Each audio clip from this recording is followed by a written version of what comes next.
안녕하세요. 달장군TV의 달팽이 장군입니다.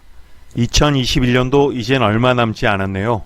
연초에 계획하셨던 뜻한 바 모든 일들 잘 마무리되시기 바라며 오늘은 외국인도 주택을 취득한 다음 민간임대주택 사업자로 등록이 가능한지에 대해 살펴보도록 하겠습니다.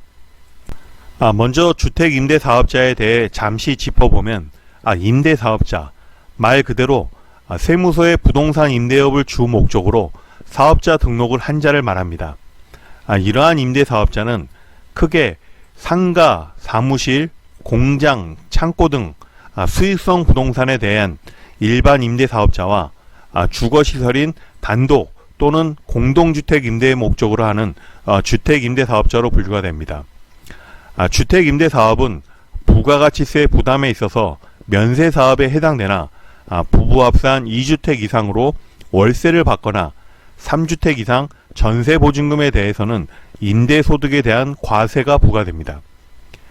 주택임대사업자를 다시 분류해보면 국가 또는 지방자치단체의 재정이나 주택도시기금의 지원을 받아 건설, 매입, 임차하는 공공임대주택 사업자와 민간임대주택에 관한 특별법 제5조에서 정한 지자체의 임대사업자 등록 및 관할세무서에 사업자 신고를 마친 민간임대주택 사업자가 있으며 지자체 등록 없이 세무서에 신고만을 한 일반임대주택 사업자로 분류가 됩니다.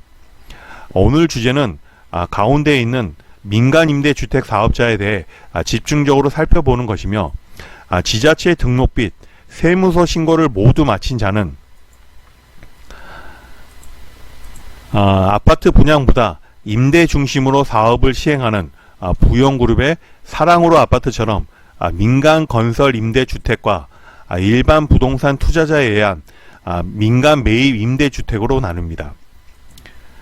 지난 2017년 8월 정부에서는 주택정책의 일환으로 세금 혜택을 많이 줄 테니 임대사업자로 등록해라라고 적극적으로 권장까지 한 바 있으나 지금은 아파트의 경우 등록을 막아놓고 있으며 그나마 10년 이상 장기 임대를 해야만이 세제 혜택을 받을 수 있도록 급격한 정책의 역변화를 가져와서 정부 정책에 대한 신뢰 저하 등 많은 문제점을 나타내고 있는 실정입니다.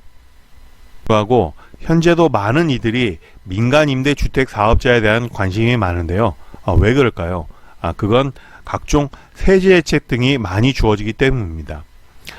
부동산 세금은 취득할 때의 취득세, 보유 중일 때의 재산세와 종합부동산세, 양도시 양도소득세를 내야 되는데 민간임대주택 사업자로 등록한 경우 전용면적 60제곱미터 이하의 공동주택 다세대 빌라, 오피스텔의 경우에는 취득세가 전액 면제되며 재산세에 있어서는 전용면적 40제곱미터 이하 공동주택, 오피스텔, 다가구주택의 경우에는 전액 면제됩니다.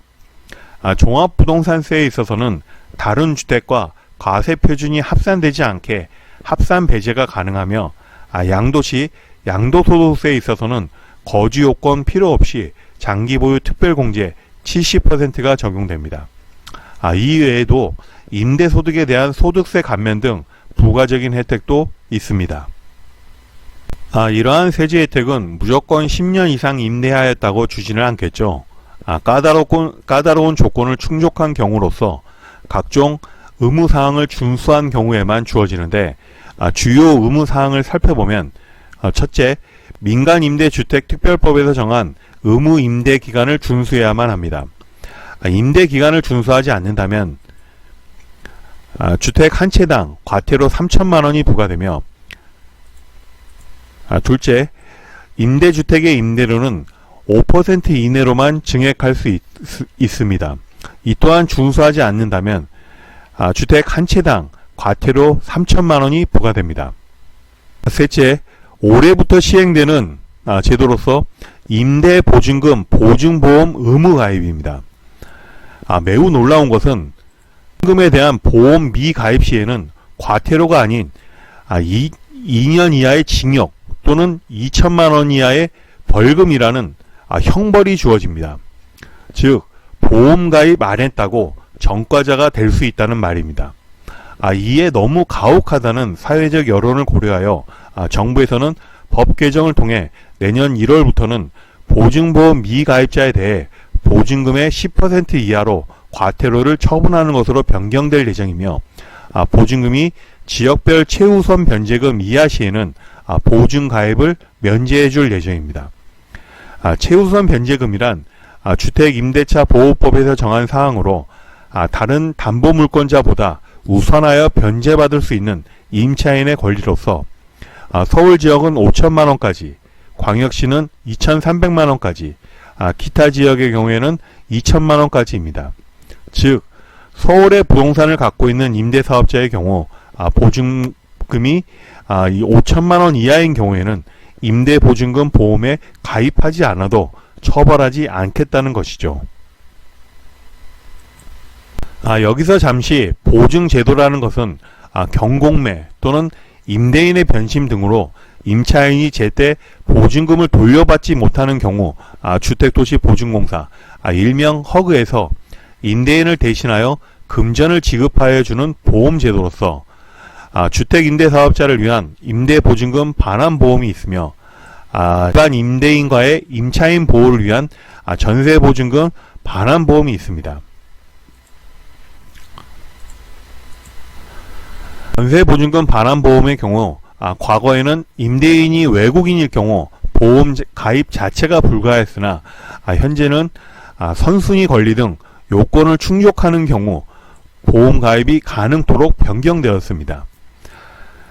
전세금 안심 대출 보증은 금융기관에서 주택도시보증공사가 직접 체결하는 것으로 임차인을 위한다기보다는 어쩌면 금융기관을 우선시하는 보증제도라 하겠습니다. 다시 처음으로 돌아가서 외국인도 민간임대주택사업자 등록이 가능할까에 대해 우리나라 법률 어디에도 외국인 차별을 명시한 법은 없습니다. 임대사업자에 관한 민간임대주택특별법 어디에도 외국인은 민간임대주택사업자로 등록할 수 없다는 조항이 없기에 요건만 충족한다면 국적을 불문하고 모든 외국인은 주택임대사업자로 등록이 가능합니다. 다만 거주자가 아닌 비거주자는 등록이 불가합니다. 즉 국내에 체류하고 있지 않은 외국인은 안 된다는 것이죠. 우선은 국내에 입국하여 외국인 등록을 한 외국인 또는 국내 거소 신고를 한 외국 국적 동포는 가능합니다. 다만 과거에는 비거주자가 사업자 등록을 할 경우 납세 관리인을 설정하여 신고한 경우에는 가능하였으나 렌트홈을 통해 지자체 신고와 세무서 신고를 원스톱으로 처리하다 보니 현재는 시스템적으로 비거주자의 경우 등록이 불가능한 상태입니다. 국내 체류 외국인 또는 외국 국적 동포가 관심을 가져야 하는 사항으로 내년 1월 15일부터는 외국인 등록을 마친 외국인이라도 민간 임대주택 사업자가 되기 위한 요건이 매우 강화되었습니다. 체류 자격증 F4 제외 동포와 F5 영주 자격 비자를 갖고 있는 외국인만 가능하도록 요건을 강화했는데, 법 개정의 주요 사유는 외국인의 갭투자 및 불법 임대 등을 방지하겠다는 것으로 렌트홈 등 주택사업자의 등록의 경우 오히려 합법적인 양성화이기에 취지와는 좀 동떨어진다는 개인적인 느낌을 갖고 있습니다. 언론 보도에 의하면 올해 외국인 임대사업자는 약 2,300여 명으로 전체 사업자 수 대비 약 0.4%에 지나지 않음에도 불구하고 자격 요건을 강화하는 것은 국민적 반발감이라는 생각입니다. 즉 임대주택으로 등록하게 되면 최소 10년 이상 매물이 묶이게 되어 주택 공급 물량에 제한이 되기에 요건을 어렵게 하여 매물이 사장되는 것을 방지하고자 함이며, 현재 우리 국민도 주택 구입에 어려움을 겪고 있는데 외국인이 수십 채씩 소유권을 갖고 있고, 특히 중국인이 최근 서울 수도권 등을 집중 매수하여 집값 상승 우려가 높아지는 점 등을 고려한 것이 아닐까 판단해 봅니다. 추가적으로 집주인이 외국인일 경우 국내에 거주하기보다는 외국에 주로 있다 보니 계약기간 만기 시 보증금을 돌려받고자 해도 연락도 안 되고 배째라식으로 소송을 통한 보증금 환급도 제한적이라는 점에서 장기체류 자격 요건을 갖춘 자에게만 사업자 등록을 시켜주겠다는 취지도 엿보입니다.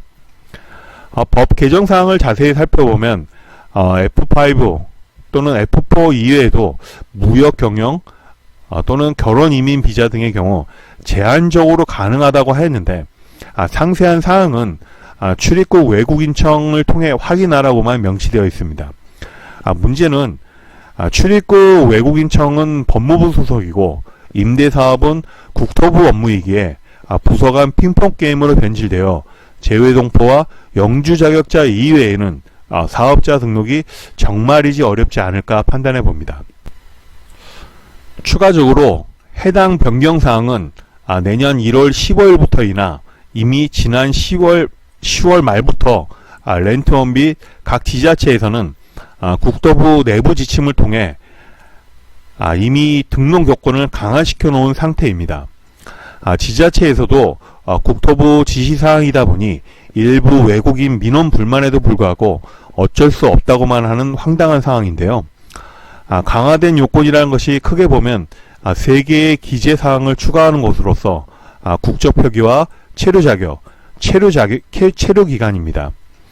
국적이야 그렇다 치고 체류 기간이야 이미 만료일이 경과하였다면 불법 체류자이니 아무런 의미가 없겠죠. 문제는 체류 자격인데 F4 재외동포 비자의 경우 태생적인 한계성으로 순수 외국인은 절대 취득할 수 없는 자격이며 영주 자격은 국적 취득만큼이나 취득 요건이 매우 까다롭기에 한마디로 다른 체류 자격을 보유하고 있는 외국인은 임대사업자 등록을 하지 말라는 의미로 받아들여질 수도 있겠습니다. 반중 감정 등으로 외국인, 특히 중국인의 국내 부동산 취득에 대해 국민적 반발감이 점점 고조되고 있는 상황이나 국가 간 상호주의 원칙에 따라 대놓고 차별할 수 없는 상황이라 법률 문서에 명시하는 것에선 한계성을 지니고 있습니다. 최근 우리나라만의 독특한 임대 방식인 전세 제도를 이용한 일명 갭투자 형식으로 많은 외국인들이 국내 부동산을 취득하고 있습니다. 일부 외국인의 경우 수십 채의 주택을 임대하고도 임대 수익에 대한 세금은 한 푼도 내지 않는 세금 탈루 등이 밝혀지고 있는 상황인데요. 수요와 공급의 문제, 통화량의 증가, 한류 문화의 확산 등을 고려시 주택임대사업자 등록을 못한다고 해서 결코 외국인의 부동산 취득이 줄어들지는 않습니다. 앞서 소개한 바와 같이 외국인의 사업자 등록 요건을 강화하기보다는 오히려 임대사업자 등록을 양성화하여 임대보증금 보증 가입을 통한 임차인의 보호와 정당한 임대소득의 추징, 외국인에 대한 정책적 통계화 자료 확보 등의 방향성이 옳지 않을까 판단해 봅니다. 이상입니다. 영상 끝까지 시청해 주신 모든 분들 오늘도 좋은 하루 되시기 바라며 다음 영상에서도 좋은 정보를 제공할 수 있도록 하겠습니다. 감사합니다.